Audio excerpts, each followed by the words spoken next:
ओम शांति। आज हम रावण राज्य और राम राज्य के अंतर को चौथे पार्ट में समझेंगे। चौथा पार्ट क्या हमें कहता है? चौथा विषय है इसके अंदर कलयुग, जिसे हम आयरन एज कहते हैं, लोह युग कहते हैं, से सतयुग, त्रेता युग, स्वर्ण और रजत युग तक दुनिया में भारी परिवर्तन होता है। इन दो विपरीत अवधियों की हम तुलना करके हम आज के नैतिक, आध्यात्मिक और सामाजिक पतन और भविष्य की दिव्य दुनिया की उन्नत स्थिति को समझ सकते हैं। हम समझेंगे कि कैसे हमारा नैतिक, आध्यात्मिक और सामाजिक पतन हुआ और फिर कैसे हम भविष्य में उसको प्राप्त कर सकेंगे। कलयुग, अधर्म का युग, लोह युग। इस समय हमारे नैतिक और आध्यात्मिक क्या होता है? उन्नत होती है कि पतन होता है? रावण राज्य में, कलयुग में नैतिक और आध्यात्मिक पतन होता है कि उत्थान होता है? पतन होता है। ठीक है क्या नहीं? नैतिक, आध्यात्मिक पतन। कलयुग में हर कोई अधर्मी है। सारे अधर्मी हैं क्या? जो बुराइयों से प्रेरित है। नंबर एक, कलयुग में सारे अधर्मी हैं। उनका नैतिक और आध्यात्मिक पतन हो गया है। नंबर दो, अपराधीकरण या सामाजिक पतन। समाज बुरी प्रवृत्तियों और पाखंड और सामाजिक प्रतिष्ठा के लिए झूठे शिष्टाचार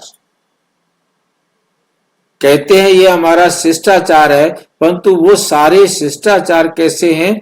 झूठे।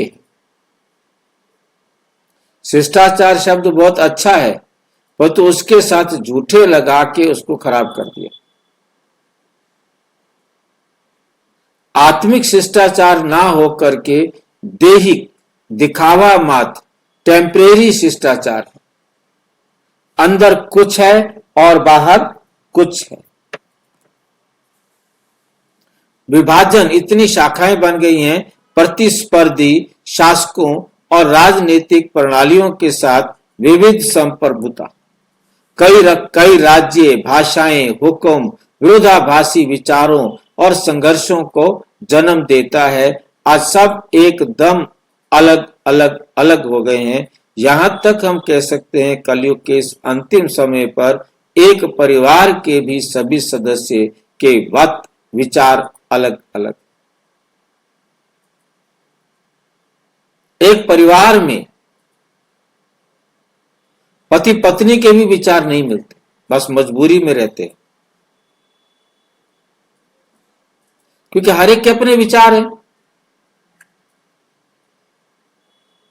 हर एक अपने तरीके से जीना चाहता है, जी रहा है।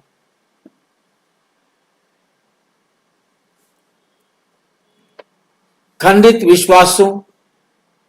विश्वास नाम के तो ऊपर से तो दिखावा तो अच्छा है, परंतु खंडित का मतलब है कि उसको पूरी तरह चलाते नहीं। विश्वास नहीं कर सकते आप किसी पर।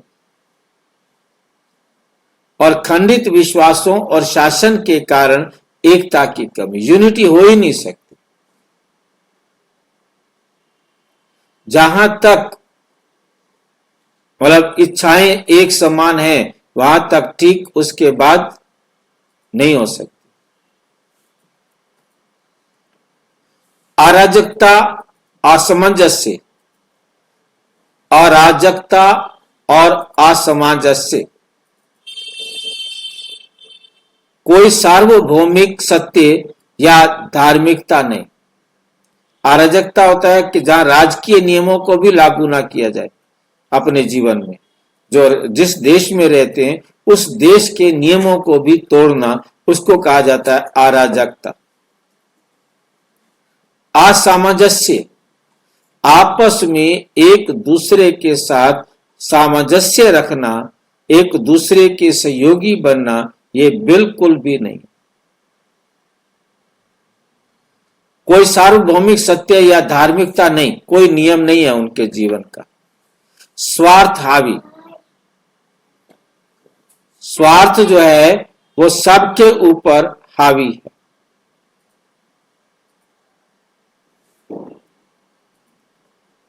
सतयुग त्रेता युग धार्मिकता का युग है, जिसको स्वर्ण युग या रजत युग कहते हैं।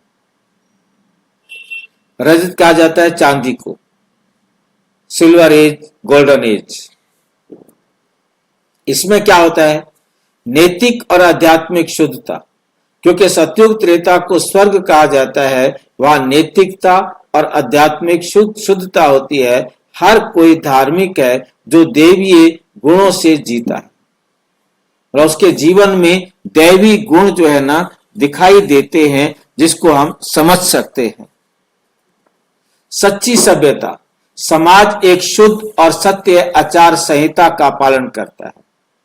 सभ्यता सच्ची है कि समाज का एक शुद्ध और सत्य आचार संहिता। आचार संहिता याद आ रही है आपको?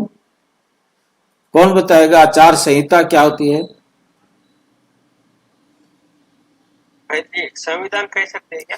हाँ, संविधान कहते हैं। आचार का संविधान, हमारे व्यवहार, हमारे आचरण कैसे होंगे, जिस पुस्तक में, जिस पेज पर, जिस जगह पर लिखे हों, उसे आचार संहिता कहते हैं। लिखित रूप में, संहिता मतलब किताब, संविधान कहो, किताब कहो, जहां मतलब हमारे सत्य आचार क्या क्या हैं वो लिखे हुए हों।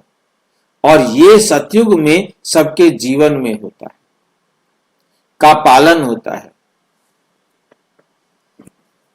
एकता और व्यवस्था एक लिखित में नहीं होती ना? वहां लिखित हो भी, परंतु बात यह होती है कि वो तो संस्कार बने हुए हैं ना। सतयुग में तो संस्कार ही ऐसे बने हुए हैं, उनको लिखित में पढ़ाते हैं या नहीं पढ़ाते हैं, बताते हैं या नहीं बताते हैं, वो वहां का काम होगा। परंतु यहां से संस्कार ही बन के गए हैं। धीरे धीरे संस्कारों में गिरावट आएगी, परंतु शुरू में तो सबके अंदर ये होंगे। एक संप्रभुता, एक ही राजा होगा वहां। संप्रभुता मतलब मालिक या राजा एक होगा, ये नहीं कि अनेक राजा हो, अनेक मत हो। दिव्य देवताओं द्वारा एक एकल धार्मिक शासन। अलग अलग, जैसे यहाँ तो अराजकता है कि धर्म ही अनेक है, राजाएं भी अनेक है, राजाओं के विचार भी अलग अलग हैं, परंतु सतयुग में एक ही राजा होगा, एक ही देवता धर्म होगा।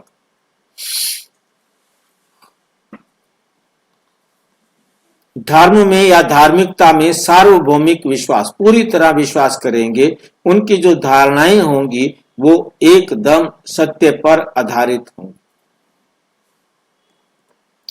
एक ही भाषा होगी, संचार में कोई भ्रम या विभाजन नहीं होगा।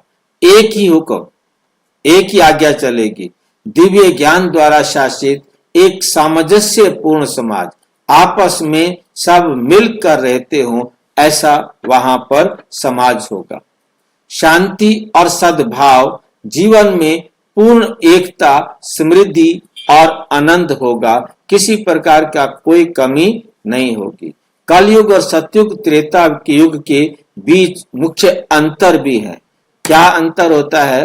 मुख्य अंतर मतलब धार्मिकता के आधार पर देखेंगे तो वहां कलयुग में नीले रंग से आप जो देख रहे हैं, अधर्मी और दिव्य गुणों से प्रेरित, और सतयुग में पूर्ण रूप से धार्मिक और दैवीय गुण, नैतिक आचरण। और ये जो कलयुग होता है वह आपराधिक प्रवृत्तियां होती हैं, मिथ्या शिष्टाचार होता है। और सतयुग में सच्ची सभ्यता, सर्वोच्च आचरण, मतलब एकदम सबके प्रति ऐसा आचरण होगा जो सब खुश रहें।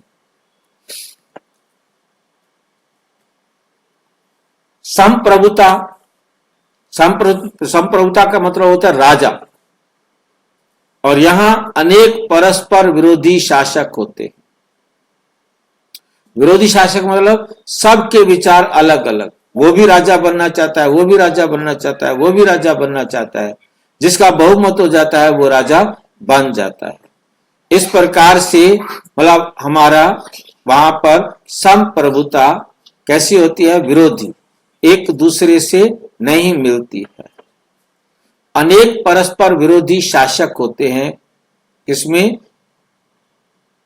कलयुग में। और सतयुग में क्या होता है, सब एकदम अनेक परस्पर विरोधी शासक और अनेक परस्पर विरोधी शासक। ये दोबारा रिपीट हो गया सेम ही, ठीक है नहीं।